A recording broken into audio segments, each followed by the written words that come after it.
Hello guys, তোমরা যারা নতুন অ্যানিমে দেখা শুরু করছো কিংবা দেখবে বলে ভাবছো কিন্তু কোনটা দেখবে সেটা নিয়ে কনফিউজড, তাহলে সব চিন্তা ভাবনা বাদ দিয়ে এই ভিডিওটা শেষ পর্যন্ত দেখো। কারণ আজকে আমি তোমাদের জন্য এমন 5টা অ্যানিমে সাজেস্ট করব যেগুলো দেখে তুমি বিগিনার হিসেবে তোমার জার্নি স্টার্ট করতে পারো। তাহলে বেশি দেরি না করে লেটস স্টার্ট দ্য ভিডিও। আমাদের লিস্টের নাম্বার 5-এ আছে ডেথ নোট। এটি বেশ পপুলার একটা অ্যানিমে যেটা অলরেডি অনেকেই দেখে ফেলেছে। আর এই অ্যানিমের মেইন ক্যারেক্টার লাইট ইয়াগামি একটি মিস্টিরিয়াস নোটবুক পায়, যেটাই কারো নাম লিখলে সেই মানুষটা সাথে সাথে মারা যায়।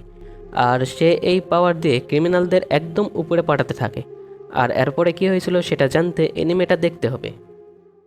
এরপর আমাদের লিস্টের নাম্বার 4-এ আছে চেইনসো ম্যান। চেইনসো ম্যান মাত্র 12 এপিসোডের একটা অ্যানিমে যার মেইন ক্যারেক্টার ডেনজি একজন ডেভিল হান্টার ছিল। আর সে তার পেট ডেভিল পচিতার সাথে ডেভিলদের হান্ট করত। কিন্তু পরে একদিন ডেনজিকে মেরে ফেলা হয়, আর তখন পচিতা ডেনজির সাথে মার্চ হয় আর ডেনজি হয়ে যায় চেইনসো ম্যান। অ্যান্ড নাও ডেনজির জীবনে একটাই লক্ষ্য, আর সেটা হলো I really want to touch her boobs. আর এরপর কি হয়েছিল সেটা জানতে অ্যানিমেটা দেখতে হবে। এরপর আমাদের লিস্টের নাম্বার 3-তে আছে ওয়াইন্ড ব্রেকার। ওয়াইন্ড ব্রেকার একটা অ্যাকশন টাইপ অ্যানিমে যার মেইন ক্যারেক্টার সাকুরা, যাকে দেখতে কিছুটা অদ্ভুত হওয়ায় সবাই তার সাথে খারাপ ব্যবহার করত, আর সেজন্যই সে ছোটবেলা থেকেই ফাইট করে এসেছে। আর এরপর সে ফুরিন হাই স্কুলে অ্যাডমিশন নেয়, কারণ বলা হয়ে থাকে যে এই একাডেমিতে পড়াশোনার চাইতে স্ট্রেংথকে বেশি প্রাধান্য দেওয়া হয়। আর বর্তমানে সাকুরার উদ্দেশ্য একটাই, আর সেটা হলো এই একাডেমিতে টপ লেভেলে ওঠা। আর বাকিটা জানতে অ্যানিমেটা দেখতে হবে। আর গাইস, নাম্বার 2-তে যাওয়ার আগে একটা কথা বলতে চাই যে এটা আমার একটা নতুন চ্যানেল, সো আশা করব সবাই আমাকে সাপোর্ট করবা অ্যান্ড ভিডিওতে লাইক আর চ্যানেলটা সাবস্ক্রাইব করে যাবা।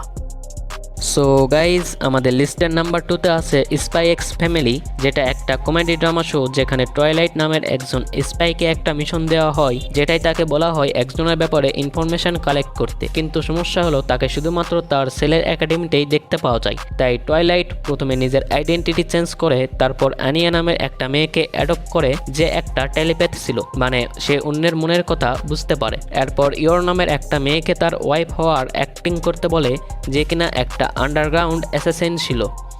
আর তারপর তারা 3জন মিলে বানিয়ে ফেলে তাদের ফেক ফ্যামিলি। আর তারা কিভাবে তাদের সিক্রেট লিক হওয়া থেকে বাঁচায় আর নিজেদের মিশন কমপ্লিট করে সেটা জানতে অ্যানিমেটা দেখতে হবে। অ্যান্ড ফাইনালি নাম্বার 1-এ আছে সোলো লেভেলিং। সোলো লেভেলিং বর্তমানে বেশ পপুলার একটা অ্যানিমে, যেখানে দেখানো হয় হঠাৎ করে ওয়ার্ল্ডে কিছু গেট দেখা দিতে শুরু করে যার মাঝে মাস্টার্সরা থাকে।